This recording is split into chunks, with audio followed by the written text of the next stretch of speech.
अस्सलाम वालेकुम स्टूडेंट्स। हमारा आज का टॉपिक है radio activity. What is radioactivity? Radio activity is the phenomena of spontaneous disintegration of heavier elements whose atomic number is greater than 82 to lighter elements along with the emission of three types of radiation is known as radioactivity. Heavier elements जिनका atomic number charge number 82 से ज़्यादा होता है वो unstable होते हैं। वो stability gain करने के लिए कुछ पार्टिकल्स या रेज इमिट करते हैं, alpha particle, beta particle, gamma particle. ये देखिए मैंने आपको बताया ना 3 टाइप्स ऑफ रेडिएशंस, जिसमें अल्फा पार्टिकल है, बीटा पार्टिकल है और गैमा रेज है। ये रेडिएशंस इमिट करने के बाद ये स्टेबिलिटी गेन करते हैं। हो सकता है कि फिर भी जो डाटर न्यूक्लियस है वो स्टेबल ना हो, अगेन रेडियो एक्टिविटी करके एक सीरीज में वो अपने आप को स्टेबल करेगा। ठीक है जी। Radioactivity is an irreversible nuclear phenomena. Irreversible nuclear phenomena है। मिसाल के तौर पर एक पेरेंट न्यूक्लियस था, उसमें से अल्फा या बीटा या गैमा रेडिएशन इमिट हुई, उसके बाद वो पेरेंट से डाटर न्यूक्लियस बन गया। डाटर न्यूक्लियस जो है दोबारा अगर अनस्टेबल है तो वो रेडियो एक्टिविटी करके दोबारा एक और न्यूक्लियस में ट्रांसमिटेट हो जाएगा। तो ये एक इरिवर्सिबल प्रोसेस है। It can never be retraced backwards. दोबारा वापस पीछे की तरफ वो पेरेंट न्यूक्लियस नहीं बन सकता। ये it is not affected by heat, light, pressure, temperature, electric, magnetic field और केमिकल कॉम्बिनेशन ऑफ और एनी अदर एक्सटर्नल एजेंट। किसी चीज़ पर, किसी एक्सटर्नल फैक्टर पर, किसी एक्सटर्नल एजेंट पे ये रेडियो एक्टिविटी का प्रोसेस, ये फिनोमेना डिपेंड नहीं करता। अगर आप ये चाहें कि किसी एलिमेंट को हीट अप करना शुरू कर दें तो टेम्परेचर ज़्यादा होने की वजह से वो रेडियो एक्टिव हो जाएगा? नो। प्रेशर ज़्यादा कर दें, प्रेशर रिलीज़ कर दें, प्रेशर कम कर दें तो आप ये समझें कि रेडियो एक्टिविटी होगी? नो। हैमरिंग करना शुरू कर दें, आप हथौड़ी लेके एलिमेंट को मारना शुरू कर दें और आप कहें कि अब थोड़ी देर के बाद ये रेडियो एक्टिविटी शुरू हो जाएगी? नो। रेडियो एक्टिविटी किसी भी एक्सटर्नल एजेंट पे डिपेंड नहीं करती। रेडियो एक्टिविटी इज रेडियो, मैं इसे यूं समझाऊं आपको कि what is radioactivity.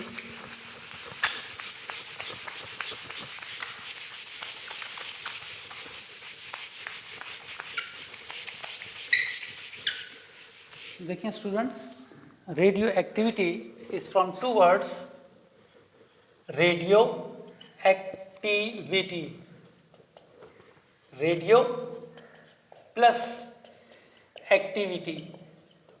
Radio is from radiations, activity emit होना, एमिटिंग। सो दोज न्यूक्लियाई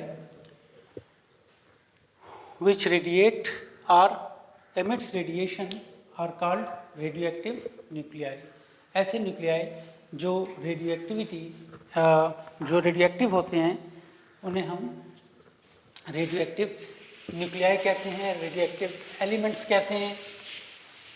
अब जैसे मैंने आपको बताया कि न्यूक्लियस में से 3 किस्म के इमिशन हो सकती हैं, जिसमें से एक अल्फा पार्टिकल है, एक बीटा पार्टिकल है और गैमा रेज हैं। क्या करेक्टरिस्टिक्स हैं इन तीनों अल्फा, बीटा, गैमा रेज की? करेक्टरिस्टिक्स क्या हैं, प्रॉपर्टीज़ क्या हैं, वो हमने लिस्ट किए हैं एक टेबल में। ये टेबल मेरी हैंड राइटिंग में नहीं है, ये हमारे साथ फिजिक्स के इकबाल साहब हैं, बड़ी अच्छी हैंड राइटिंग है उनकी, उन्होंने बनाया है मेरे लिए। मेरी हैंड राइटिंग अभी आपको पता लग गई होगी और जब मैं लिखूंगा तो पता लग जाएगा। ऐसा हुआ कि एक आदमी जो है एक पामिस्ट के पास गया, नजूमी के पास गया और उसको अपना हाथ दिखाया कि देखें मेरी किस्मत का हाल बताएं। उसने जब उसका हाथ देखा तो कहा, यार तुम 40 साल तक गरीब रहोगे। तो आदमी खुश हो गया। उसने कहा, अच्छा फिर तो मैं अमीर हो जाऊंगा ना? उसने कहा, नहीं, फिर तुम आदी हो जाओगे। तो यहाँ पर भी यह है कि आपको भी आदत हो जाएगी मेरी हैंड राइटिंग से। 3-4 लेक्चर और देखे तो फिर आप समझ जाएंगे कि मैं लिख क्या रहा हूँ।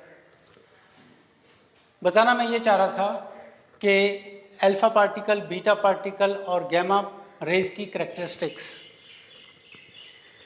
प्रॉपर्टीज में सबसे पहली प्रॉपर्टी है identity. What is the identity of alpha particle? These are helium nuclei He2 4। ये हीलियम न्यूक्लियस हैं। तो आज के बाद अल्फा पार्टिकल को हम इस तरह रिप्रेजेंट किया करेंगे He2 4। What are beta particles? These are fast moving electrons. Beta particles are fast moving electrons। और ये याद रखना स्टूडेंट्स कि ये फास्ट मूविंग इलेक्ट्रॉन न्यूक्लियस में से निकले हैं। These are not orbiting electrons। जो एटम के गिर्द ऑर्बिट कर रहे हैं ये वो इलेक्ट्रॉन नहीं है। They are emitted out of the nucleus। Nucleus में से निकलने वाले इलेक्ट्रॉन्स हैं। नेगेटिव, देखो अब आप ये कहेंगे कि सर न्यूक्लियस में तो इलेक्ट्रॉन होते नहीं हैं, तो न्यूक्लियस में से इलेक्ट्रॉन निकले कैसे? ये अलग अलग न्यूक्लियर अल्फा बीटा और गैमा एमिशन जब मैं पढ़ाऊंगा डिसइंटीग्रेशन रिएक्शंस, तो उसमें हम अलग अलग इन चीज़ों को डिस्कस करते हैं। अभी आज ही के लेक्चर में डिस्कस करते हैं। What are gamma rays? These are radiations of short wavelengths, मतलब हाई एनर्जी वेवलेंथ है। These are photons। ये photons हैं, ये पार्टिकल्स नहीं हैं, इनका रेस्ट मास नहीं होगा, इनकी एनर्जी होती है। ठीक है। चार्ज कितना है? तो देखें हीलियम का सिंबल ये बनाया He2 4, तो इस पर 2 पॉजिटिव चार्ज हैं और वो पॉजिटिव चार्ज इलेक्ट्रॉनिक चार्ज के बराबर हैं। Positive and equal to twice the charge on electron. Negative beta particle पर एक इलेक्ट्रॉनिक चार्ज है और नेगेटिव है, negative and equal to charge on electron. Gamma rays पे कितना चार्ज है? No charge. क्यों? गैमा रेस तो फोटॉन है, एनर्जी पैकेट्स हैं, इस पे तो चार्ज नहीं होगा। पेनिट्रेशन पावर देखें, penetration power is very small and can hardly pass through a paper। इसकी penetration power कम होती है क्योंकि इसकी स्पीड कम है, तो इसलिए ज़्यादा penetrate नहीं कर सकता।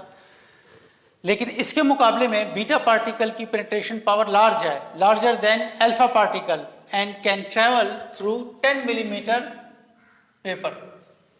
पेपर में 10 मिलीमीटर तक पास कर सकते हैं ये। इसके मुकाबले में गैमा रेस की penetrating power is very large and can pass through several centimetre of lead. Lead बहुत डेंस मटेरियल है, लेड की डेंसिटी सबसे ज़्यादा होती है नेचर में, और उसमें से भी ये पास कर जाता है थ्रू सेवरल सेंटीमीटर। इसके बाद हम आते हैं फ्लोरोसेंस, चमक पैदा करना। ठीक है, तो alpha particle can cause fluorescence, beta particle can cause fluorescence and gamma particle can cause fluorescence। ये fluorescence cause करते हैं। beta particle especially when formed on zinc sulfide, scintillations are produced and fluorescence। barium platinocyanide और इसी किस्म के materials से ये fluorescence produce होती है। आयनाइजिंग पावर की अगर बात की जाए तो अल्फा पार्टिकल की आयनाइजेशन पावर बहुत ज़्यादा है। बीटा पार्टिकल का ionisation power it is 1/100th of the alpha particle, 100 गुना कम है। इसके मुकाबले में गैमा रे की ionising power 1/100th of the beta particle, इसकी आयनाइजेशन पावर भी कम है। इफेक्ट ऑन फोटोग्राफिक प्लेट, कोई फोटोग्राफिक प्लेट जो है उस पर अगर अल्फा पार्टिकल्स बम्बार किए जाएं या उस पर उसको एक्सपोज किया जाए अल्फा पार्टिकल्स पे या बीटा पार्टिकल्स या गैमा पार्टिकल्स, तो क्या इफेक्ट होगा? They alpha particle can blacken the photographic plate. Photographic plate को ब्लैकन कर देते हैं। ब्लैकन करने का मतलब ये नहीं है कि वो स्याह हो जाएं, काले हो जाएं, ब्लैक हो जाएं, नहीं। फोटोग्राफिक प्लेट तो होती ही ब्लैक है। ब्लैकन का मतलब यह है कि उनकी केमिकल बॉन्डिंग्स टूट जाती हैं, उन पे वाइट स्पॉट आ जाते हैं। ठीक है, ये है ब्लैकन का मतलब। तो अल्फा पार्टिकल जो है इतना ज़्यादा ब्लैकन नहीं कर सकता फोटोग्राफिक प्लेट को जितना ज़्यादा बीटा पार्टिकल करते हैं, और उससे ज़्यादा जो है फिर गैमा रेज उसको ब्लैकन करती हैं। स्पीड कितनी होती है?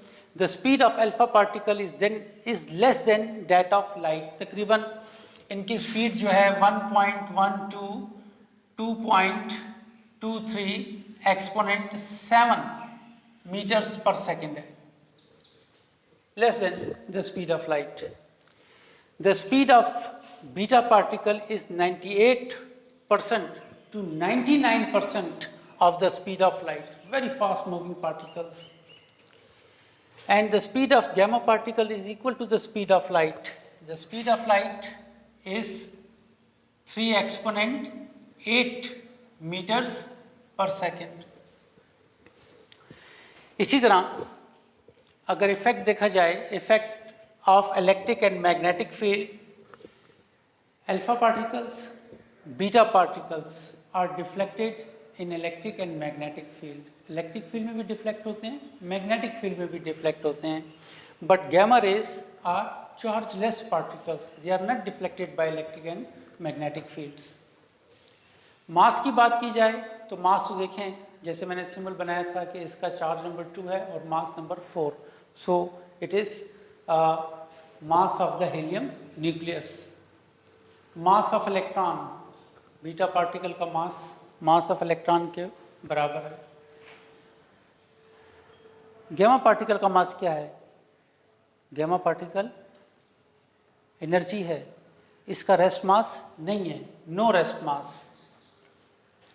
पाथ इन मैटर, जब अल्फा बीटा पार्टिकल या गैमा रेज किसी मैटर में ट्रैवल करते हैं तो उनका पाथ कैसे होता है? अल्फा पार्टिकल का पाथ स्ट्रेट लाइन है, बीटा पार्टिकल्स का path curve, random, sinus. Sinus ये है, देखें सिनोसिडल कर्व्स आप लोगों ने पढ़े हुए हैं, कास और साइन का ग्राफ कुछ यूं बनता है। अगर कास का ग्राफ लेंगे तो यूं बनेगा, 1 से स्टार्ट होगा। साइन का ग्राफ लेंगे तो साइन का ग्राफ यूं 0 से स्टार्ट होगा, यूं, ठीक है। अब इस किस्म के कर्व्स जो हैं ये तो सिनोसिडल कर्व कहलाता है, लेकिन इसका पाथ जो है बिल्कुल इस तरह रेगुलर नहीं होता, रैंडम होता है। इस तरह कभी ये पीक बनेगी, कभी ये पीक बनेगी, डिसकंटिन्यूअस साइनस कर्व इसको कहते हैं, ठीक हो गया। अच्छा, गैमा रेज का भी स्ट्रेट लाइंस होती हैं, ठीक होगी जी।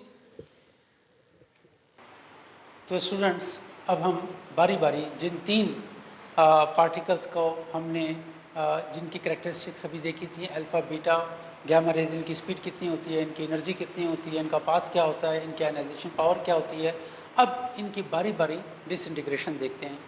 So the emission of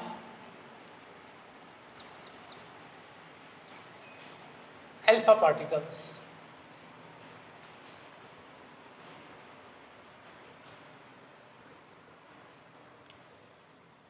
what are alpha particles? They are helium nuclei, and इसको अल्फा यूं भी लिख सकते हैं, लेकिन न्यूक्लियर फिजिक्स में हम इसको यूं लिखेंगे, ये सिंबल है, ठीक है चीज़। जैसे मैंने आपको इससे पिछले वाली वीडियोस में भी बताया था कि अल्फा पार्टिकल को हम हीलियम न्यूक्लियस कहते हैं और उसको यूं लिखा जाता है। Now the disintegration reaction of a radioactive nucleus XZA is, कोई न्यूक्लियस जो है अगर अल्फा पार्टिकल इमिट करता है तो एक दूसरा न्यूक्लियस बन जाएगा। चलें, इसका मास नंबर हम A प्राइम ले लेते हैं और चार्ज नंबर हम Z प्राइम ले लेते हैं, and alpha particle is emitted with the release of energy Q. This energy is called disintegration energy and is always positive because the phenomena is, the process is spontaneous, किसी external agent से की वजह से नहीं हो रहा, खुद ब खुद हो रहा है, तो इस वजह से ये जो एनर्जी है ये पॉजिटिव निकलेगी। ये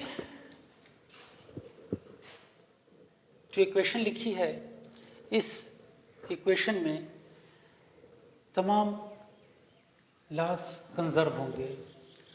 law of conservation of mass भी यहाँ वैलिड करेगा, law of conservation of charge भी वैलिड होगा। कैसे? देखें, यहाँ पर हम अगर मास नंबर लें और यहाँ पर हम ले लेते हैं एटॉमिक नंबर। चलें, मैं इसे चार्ज नंबर कहता हूँ, केमिस्ट्री में इसे एटॉमिक नंबर कहते हैं, एटॉमिक नंबर। मास नंबर जितना लेफ्ट हैंड साइड पर है उतना ही राइट हैंड साइड पर होना चाहिए। लेफ्ट हैंड साइड पे मास ए, लेफ्ट हैंड साइड पे मास ए प्राइम प्लस 4 एनर्जी है, एनर्जी का मास नहीं होता। ए प्राइम की वैल्यू यहां से क्या निकल आएगी? A minus 4 is equal to a prime.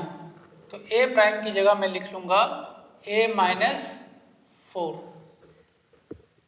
Charge देखते हैं आप, चार्ज यहां पर लेफ्ट हैंड साइड पे z है, राइट हैंड साइड पे मैंने इसे z प्राइम लिया है प्लस 2 एनर्जी है। एनर्जी पे चार्ज भी नहीं होता, अभी बताया था। इस 2 को उठा के यहां पे ले आए, z minus 2 is equal to z prime. तो इस z प्राइम की जगह लिख दूं z माइनस 2। तो देखो स्टूडेंट्स, ऐसा है कि अगर कभी कोई न्यूक्लियस एमिट करता है अल्फा पार्टिकल, तो जो डॉटर न्यूक्लियस है इसके चार्ज नंबर में से 2 डिक्रीज हो जाएगा और मास नंबर में से 4 डिक्रीज हो जाएगा। Mass number is decreased bye 4 and charge number is decreased bye 2। Atomic number is decreased bye 2। This nucleus is called parent nucleus. This nucleus is called daughter nucleus. This is alpha particle and this is disintegration energy.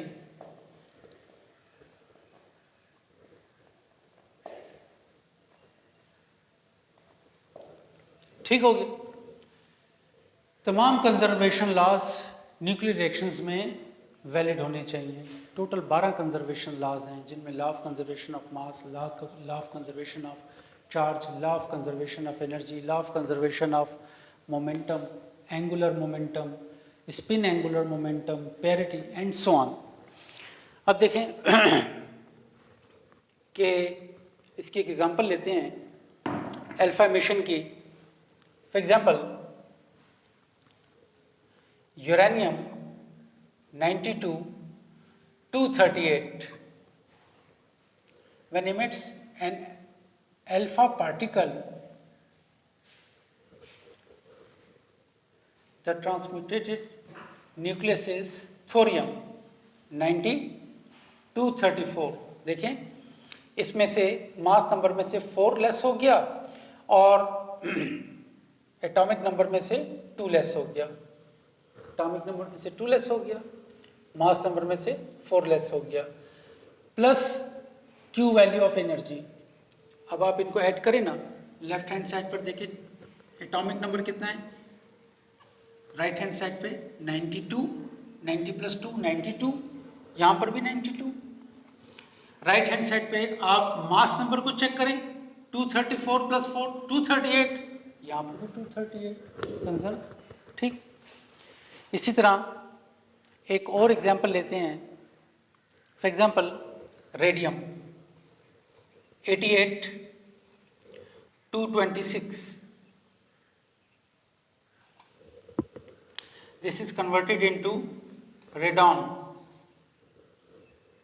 Rn 86-222 with the emission of an alpha particle and Q value of energy। देख लें, यहाँ पर charge number भी check कर लें, mass number भी check कर लें, 222 प्लस 4 226, और एटॉमिक नंबर देख लें 86 प्लस 2 88, और रेडियम में भी 88। तो ये हमारे पास एग्जाम्पल्स थी एमिशन ऑफ अल्फा पार्टिकल की। अब हम देखते हैं emission of beta particle.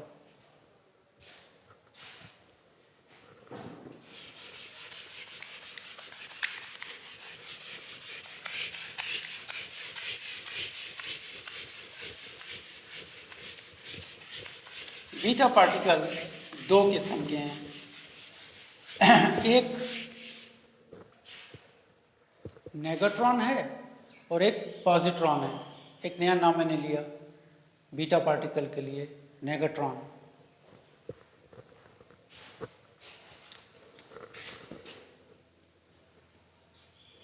emission of beta particles.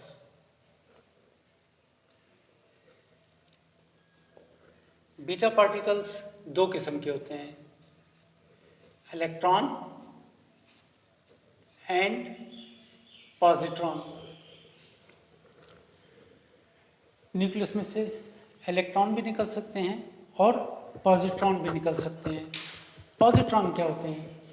Positron are the anti particles of electron. Positron electron का एंटी पार्टिकल होता है। एंटी पार्टिकल में सिर्फ चार्ज का फर्क होता है, चार्ज ऑपोजिट होता है, बाकी इनका मास वही रहेगा। जितना मास इलेक्ट्रॉन का होगा इतना ही पॉजिट्रॉन का भी है, सिर्फ ये है कि ये नेगेटिव है और ये पॉजिटिव। ठीक है। एक बात ये भी याद रखना स्टूडेंट्स कि जब कभी भी किसी भी न्यूक्लियर रिएक्शन में इलेक्ट्रॉन इमिट हो या पॉजिट्रॉन इमिट हो तो इनके साथ न्यूट्रिनो और एंटी न्यूट्रिनो भी इमिट होते हैं। न्यूट्रिनो, ये न्यूट्रिनो और ये एंटी न्यूट्रिनो। न्यूट्रिनो के ऊपर एक बार लगा दें, ये एंटी न्यूट्रिनो पढ़ा जाएगा।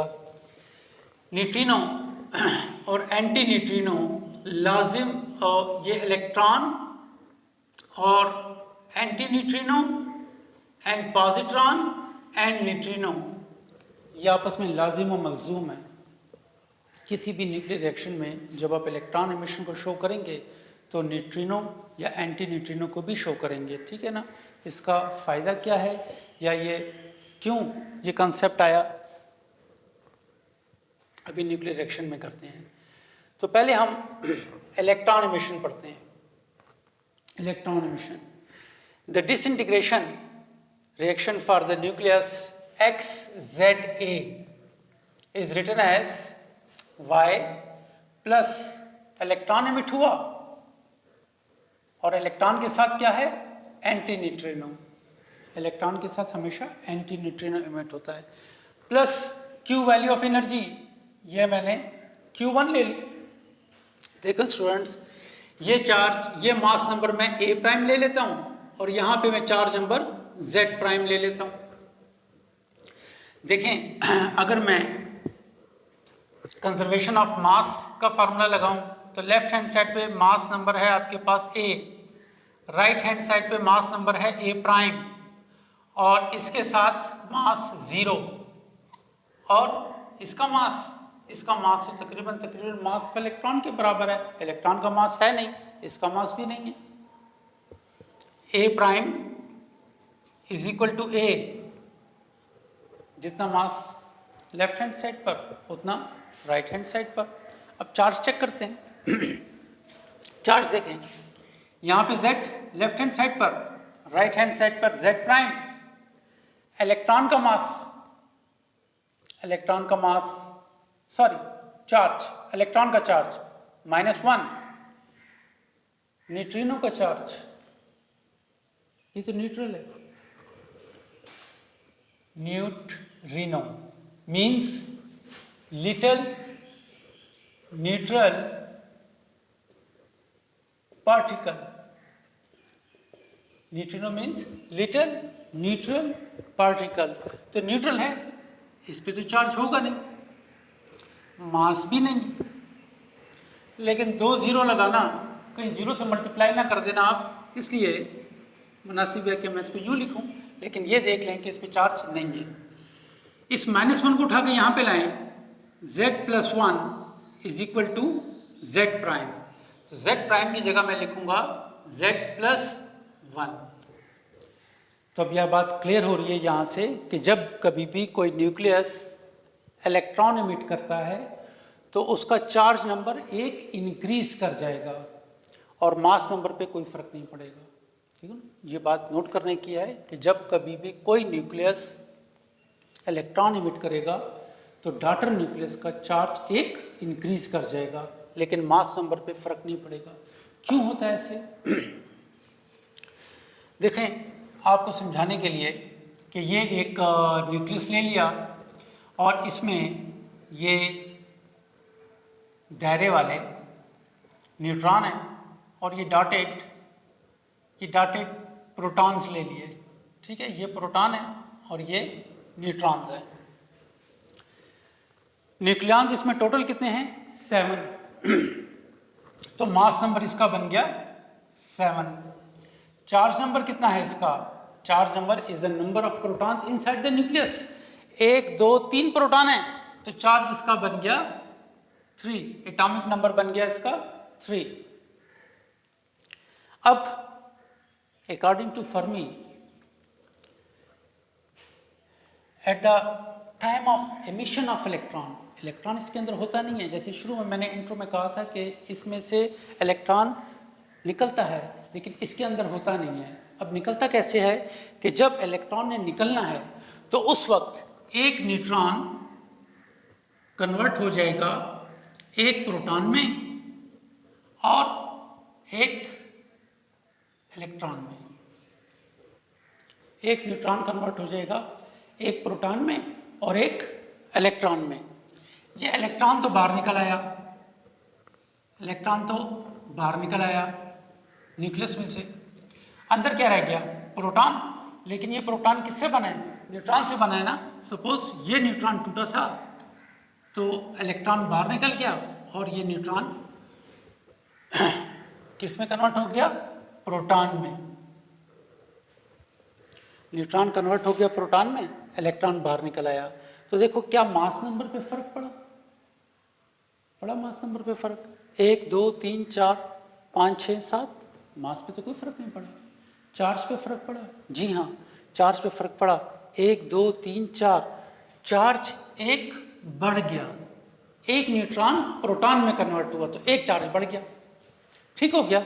इस वजह से यहाँ पर आप लिखेंगे Z+1 with the emission of.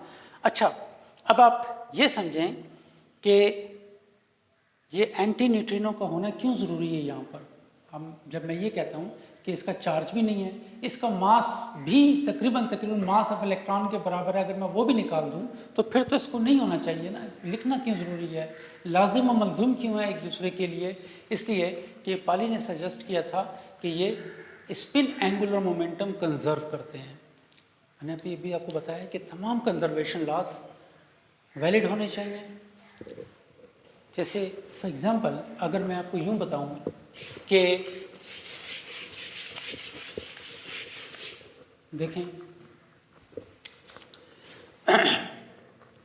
अगर ये न्यूक्लियस, इसका स्पिन एंगुलर मोमेंटम मैं हाफ ले लेता हूं, यहां पर इसका भी हाफ ले लूं, इलेक्ट्रॉन का सपोज -½ है और एंटी न्यूट्रिनो का +½ तो ये माइनस और प्लस तो कट जाएंगे। 0 0 + 1/2 1/2 इज इक्वल टू 1/2। तो अगर यहाँ पर -1/2 है तो ये -1/2 होगा, तो -1/2 -1/2, ठीक है। तो यहाँ पर स्पिन एंगुलर मोमेंटम कंजर्व रहता है न्यूट्रिनो की प्रेजेंस की वजह से।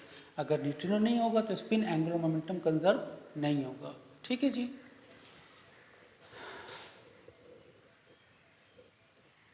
आप मुझसे पूछें कि सर अल्फा पार्टिकल में आपने स्पिन एंगुलर मोमेंटम का जिक्र नहीं किया था।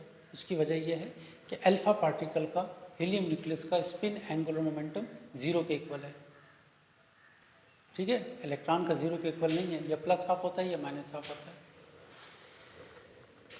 इसके रिएक्शंस चेक कर लें, एग्जाम्पल्स देख लें। इसके एग्जाम्पल्स में देख लेते हैं। एग्जाम्पल्स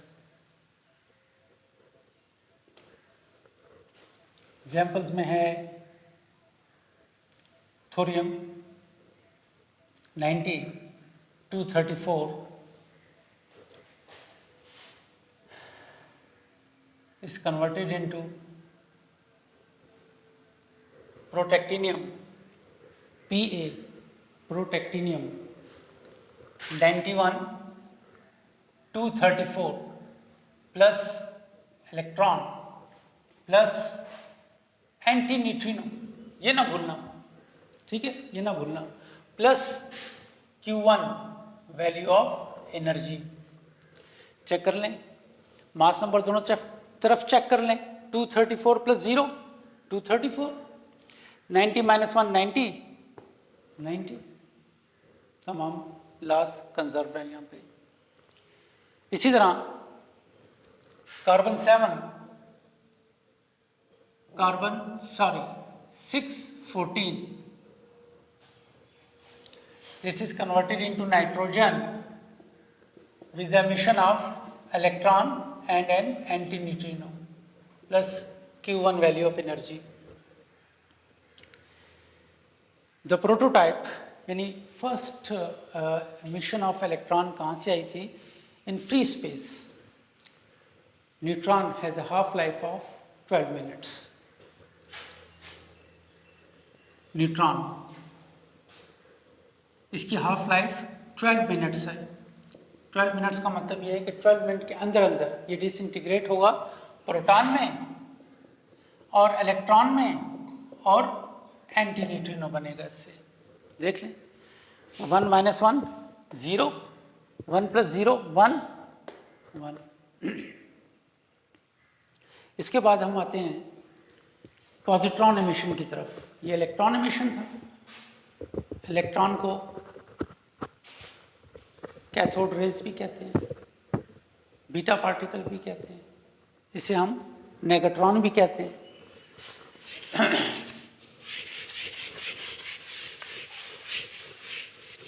चल देखें,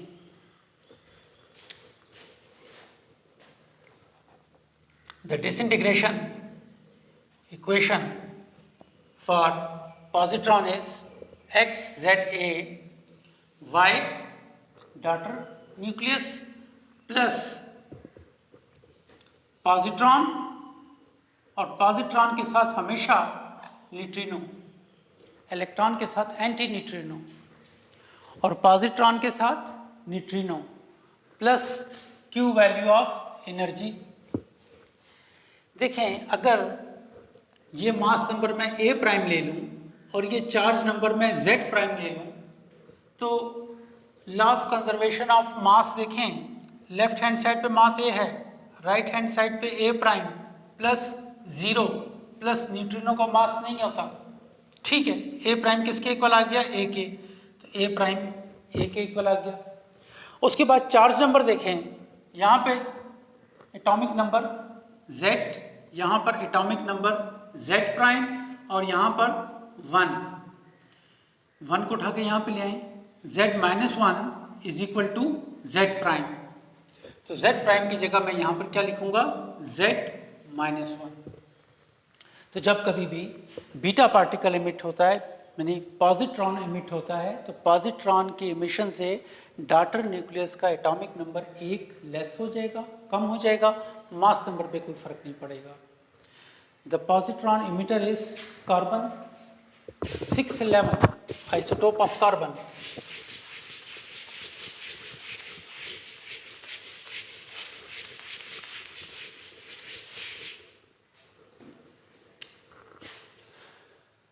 Carbon 611 is transmutated to a boron 510 with the emission of positron and neutrino plus some Q value of energy।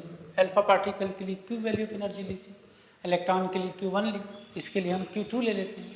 Energies different आएंगी आपके पास। चेक कर लें, charge number, atomic number 5 plus 1 6 6 10 plus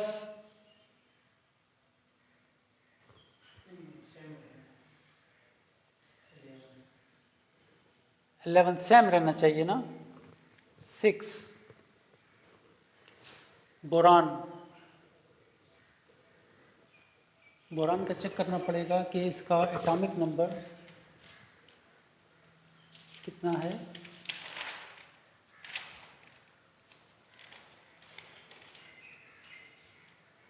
11 ही है, 11 है।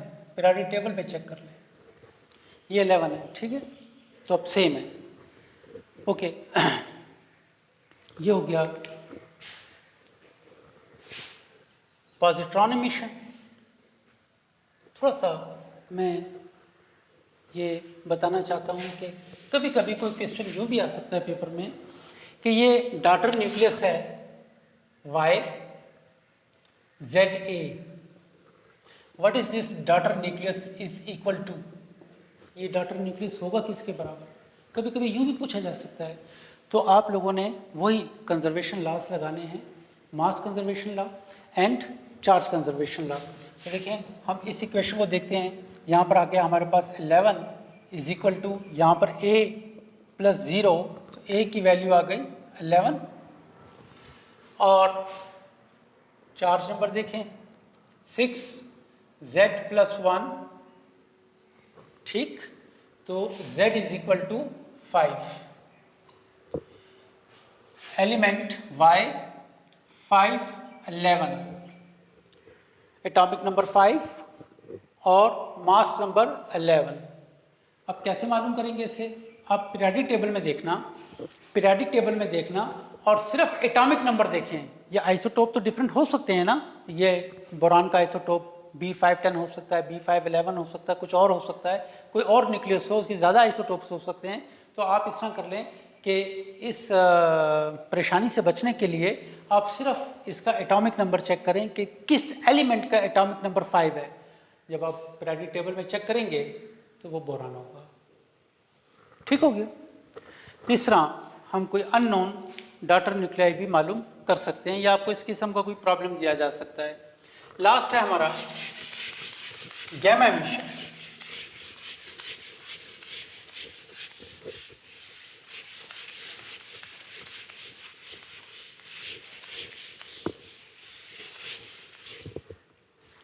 गैमा एमिशन,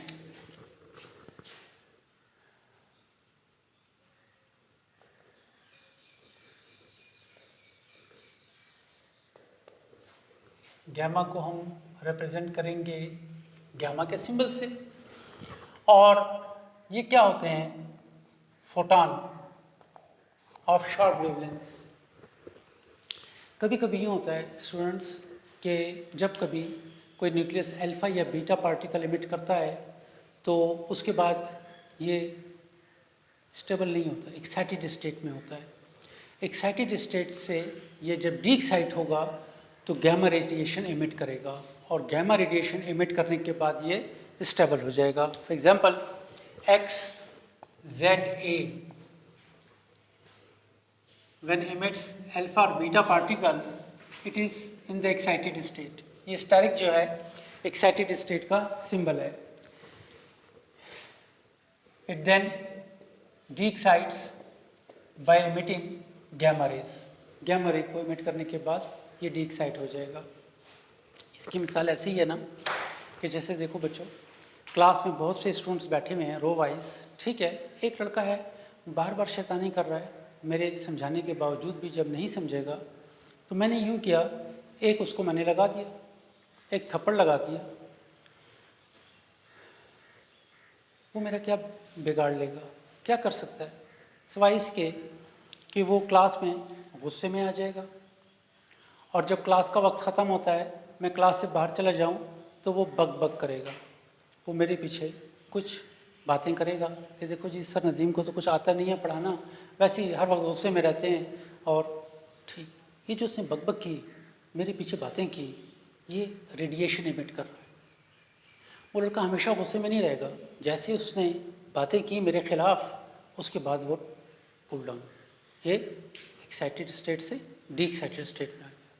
ठीक है जी, तो ये आज का हमारा टॉपिक था रेडियो एक्टिविटी का।